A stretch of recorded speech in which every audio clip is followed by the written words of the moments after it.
Ya Mungkin pas pacaran dulu gimana pas ributnya teh? kalau pacaran kan ributnya mungkin karena nggak kenal doang kan. Kalau misalkan udah nikah kan kita kayak masuk ke tanggung jawab lagi, kayak ada tanggung jawab lagi. Jadi jadi teh kalau pas pacaran kan paling ributnya karena nggak kenal doang.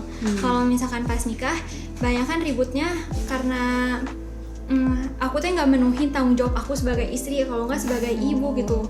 Nah ya balik lagi lah ke firman Tuhan yang paling netral kan. Jadi aku nggak nyelesain masalah karena aku yang ngalah atau dia yang ngalah gitu, tapi tuh emang ya karena merasa salah nggak menuhin tanggung jawab, atau enggak dia yang merasa salah nggak menuhin tanggung jawab juga gitu. Karena kan semuanya kayak yang paling netral kan firman Tuhan. Nah jadi kayak siapa yang nggak ngikutin itu ya itu yang salah gitu. Jadi apa prinsip Monik apa tuh yang Monik pegang, yang ambil dari firman Tuhan terus diterapin di rumah tangga? Prinsip mah sebenarnya kalau misalkan mau enak nikah ya prinsip yang paling enak mah menundukkan diri. Soalnya kan kalau misalkan kita menundukkan diri, emangnya kita kan cewek kayak susah kan ngambil keputusan. Kayak kalau misalkan kita menundukkan diri kan kita tinggal ikut aja sama dia yang susah mikir gitu. Malahan suami kita yang susah mikir, kita tinggal ikut aja. Nah makanya penting pisan buat nyari pasangan yang cinta Tuhan. Soalnya kan kalau misalkan dia cinta Tuhan, pasti dia bakalan ngambil keputusan yang gak akan ngerugiin Tuhan dan gak akan ngerugiin orang lain gitu. Jadi kan kita bisa kayak ikut aja, terus kita santai-santai aja gitu, gak usah mikirin apa kan dia yang apa sih kayak ngambil keputusan terus apa. Jadi itu keuntungan ya berarti ya sebenarnya. Jadi istri kayak keuntungan, nundukin diri. Iya. Jadi sebenarnya dalam lubuk hati kita perempuan juga kayak nggak bisa mimpin nggak sih sebenarnya? Iya sebenarnya gitu kan. Cuman suka ada yang maksa kan. Perasaan kita ya. Iya. Perasaan udah gitu kekeh lagi. Ya susah sih. Aku juga gitu. Terus ya di dalam pernikahan juga menurut aku kayak itu agak bodoh juga sih kalau misalkan berharap sama manusia gitu, berharap sama suami kita. Soalnya kan kayak cuma Tuhan yang bisa maafin kita terus, cuma Tuhan yang paling lembut, cuma Tuhan yang nggak pernah gagal gitu buat kita, kayak nggak pernah gagal. Terus yang menuhin kebutuhan kita juga kayak cuma Tuhan. Jadi kayak berharap sama suami kita teh ya kita teh pasti kecewa gitu. Berarti ada banyak perubahan karakter dong dari single. Kan itu kayak perjalanan pertobatan kamu tuh sebenarnya lewat sini kan Tuhan bukain jalan. Bukan kamu yang milih kan? Bukan kamu yang rencanain. Pokoknya saya pengen nikah sama kepala. Tapi ternyata ketika kamu memikir itu teh jalan pertobatan kamu juga lewat sini gitu. Iya. Berarti ada banyak perubahan karakter kan? Iya banyak banget sih. Misalnya apa sih karakter itu gitu? Sebagai istri atau sebagai ibu, sebagai wanita?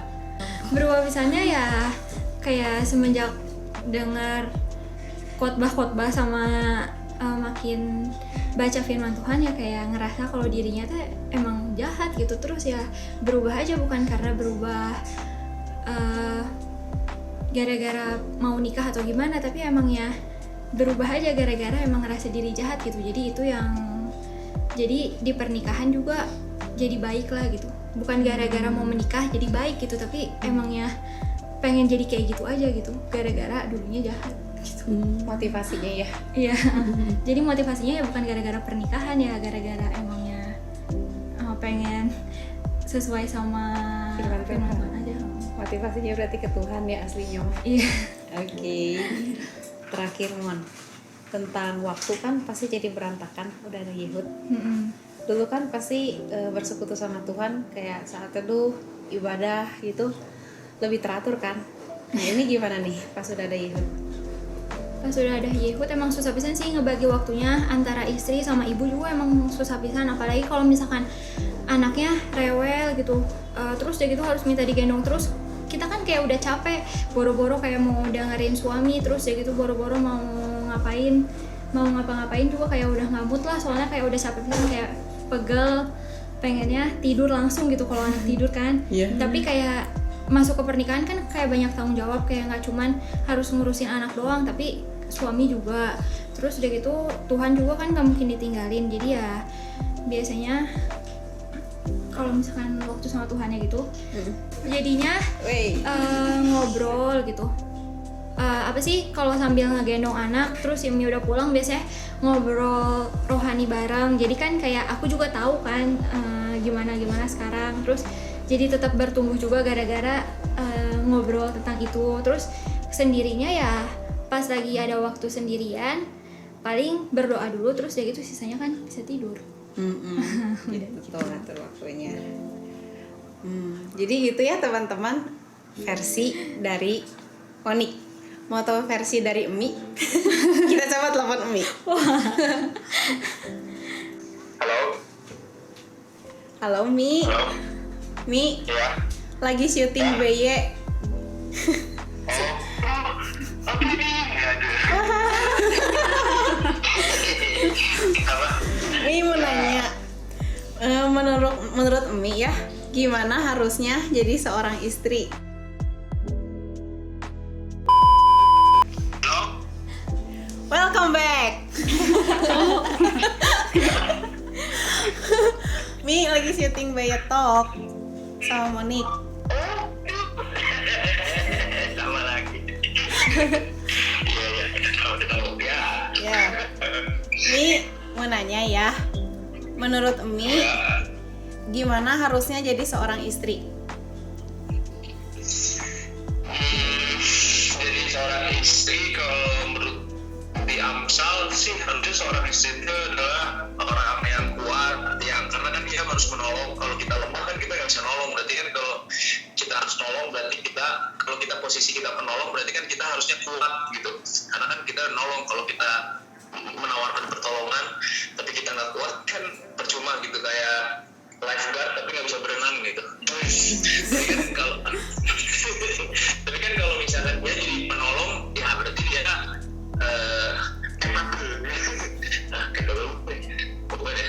pokoknya artinya dia mampu gitu untuk menolong gitu. Artinya dia ya makanya di Amsal itu dikatakan perempuannya harusnya sekuat seorang pahlawan perang gitu.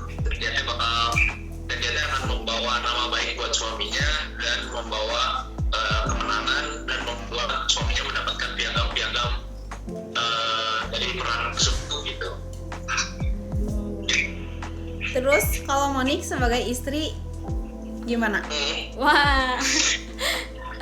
Ini sebagai istri selalu membuat saya jatuh ya gitu. Oh, jatuh cinta. So sweet. Monik sebagai istri sebenarnya dia sebenarnya ya balik lagi sih, kalau meskipun ini saya mau puji dia, tapi balik lagi ya pasti setiap orang punya kelemahan, semua orang pasti sempurna itulah ya. Tapi sebetulnya Monik punya apa ya? Monik sebenarnya kayak gitu di luar dari kayak semua orang punya kelemahan dan semua orang punya mood yang berubah kalau bangun subuh. Tapi aku kurang gini gitu. Tapi secara fungsi sih sebenarnya udah gitu, udah nyari seperti itulah gitu. Jadi dia meskipun di luar dia kelihatan seperti anak kecil gayanya gitu. Kayak anak kecil, kesukaannya kayak anak kecil main game apa gitu. Tapi sebenarnya yang paling penting itu ketika dia udah jadi ibu, ketika dia berfungsi dengan baik gitu. Artinya dia benar-benar nggak cuma bisa melakukan hal yang rohani ya, bukan hal yang kayak gitu, tapi jasmani gitu. Jadi dulu waktu di pas yang di bukan senior mereka, dia benar-benar bisa ngelakuin semuanya gitu, dari bersihin WC sampai tembok yang udah Gak kelihatan. Iya benar. sampai bersihin tembok yang udah putih, bersihin WC, nyiapin apa semua pokoknya bisa. Semua pokoknya pekerjaan rumah tangga bisa dilakuin. Kalau masak? Handal. Ada. Handal ya. Jadi luar biasa lah sebenarnya, luar biasa. Sebelumnya sih itu terlalu banyak apa ya? Udah apa ya? Tolong lah, udah cukup baik lah. Susah ngomongin cukup baik apa ya? Ya berfungsi dengan baik. Apa perubahan yang paling signifikan Mi dari Monik, kata Emi, dari pacaran sampai sekarang punya anak? Perubahannya Tidak ada. makin cantik aja kali ya. Enggak benar itu benar. Tapi maksudnya perubahannya banyak sih sebenarnya, dari secara rohani, terus secara kedewasaan,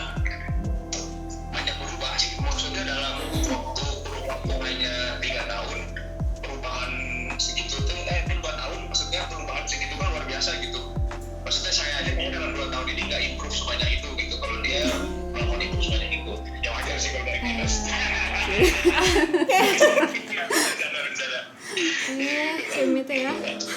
Emi, siapa yang lebih romantis?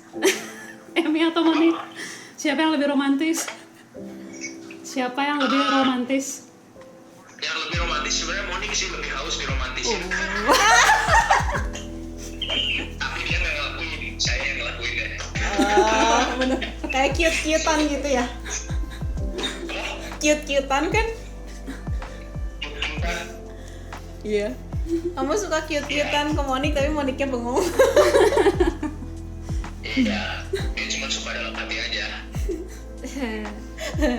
Mi, Kenapa malas? Ya, Mi, ada nggak kebutuhan di dalam rumah tangga yang tidak terpikirkan sama orang yang belum nikah, tapi ternyata setelah dijalani pernikahannya ada kebutuhan itu gitu, yang tidak terkira, yang tidak disangka? banyak ya. Sebenarnya kebutuhan yang tidak terkira mah banyak bisa sih. Yang tidak terkira. Ya, banyak kira susahnya gitu. Mungkin kita mungkin udah ngira nih nanti bakal kita butuh ini gitu, tapi nggak nyangka pas sudah menjadi lebih dari itu gitu. Kesulitan dalam membutuhkan tapi gitu. Banyak sih apa ya contohnya.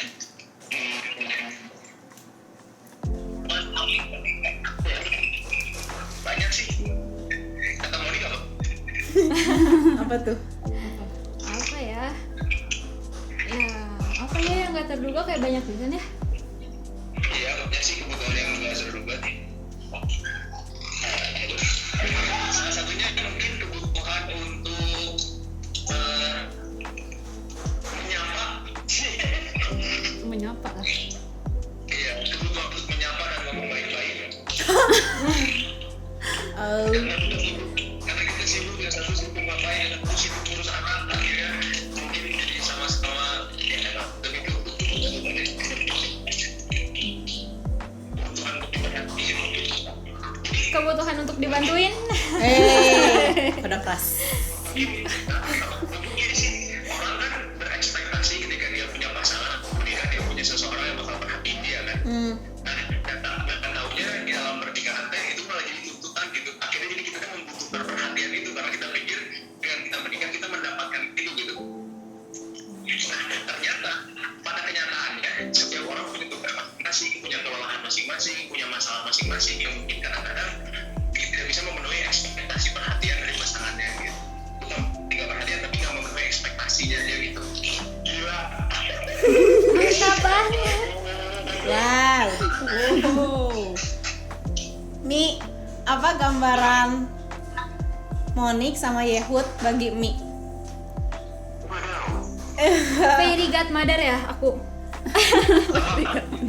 Aku fairy godmother ya. 10/10 atau apa? Gambaran itu dan Monik Buat Mi.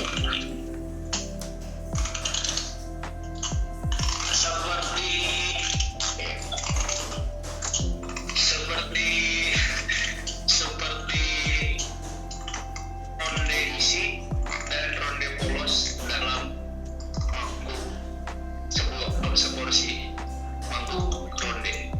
Terus? Nah, cuma itu aja. Iya. Itu nggak bisa apa ya, maksudnya buat apa saya beli ronde kalau isinya nggak ada rondenya gitu. Meskipun ada kuah, ada piring, ada jahe, ada suhu panas, tapi semuanya nggak ada artinya kalau nggak ada rondenya ya kan. Kuah doang ya, caweran.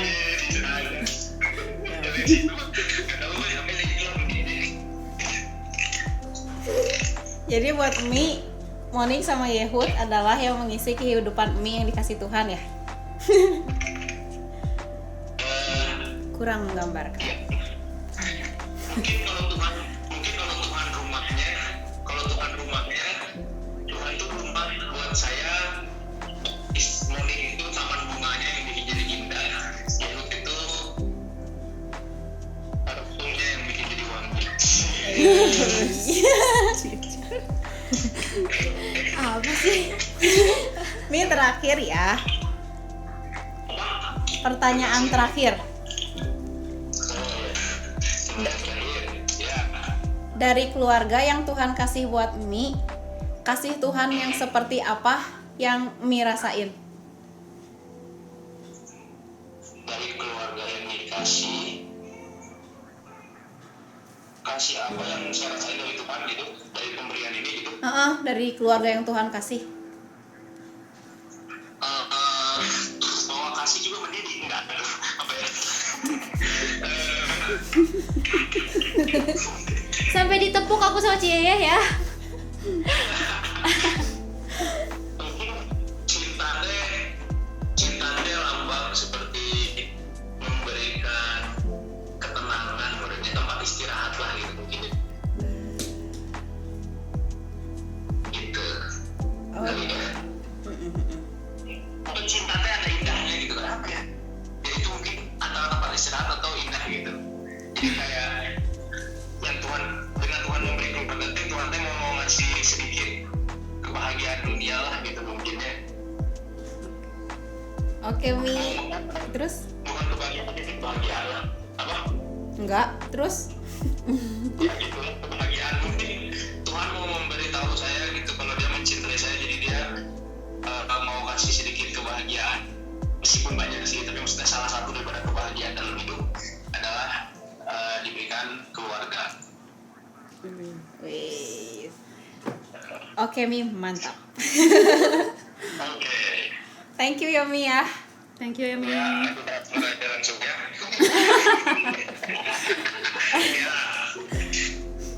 Ya. Yo.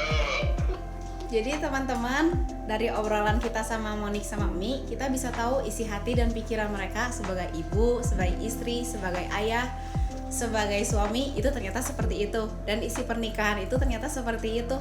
Jadi ternyata pernikahan adalah bagian dari rencana Tuhan, suatu panggilan. Nah teman-teman, sampai sini dulu acara Betalk hari ini. Jangan lupa pencet tombol like, comment, and subscribe. Juga share ke teman-teman untuk membantu teman-teman lainnya. Terima kasih, sampai jumpa di Betalk selanjutnya. Sampai jumpa.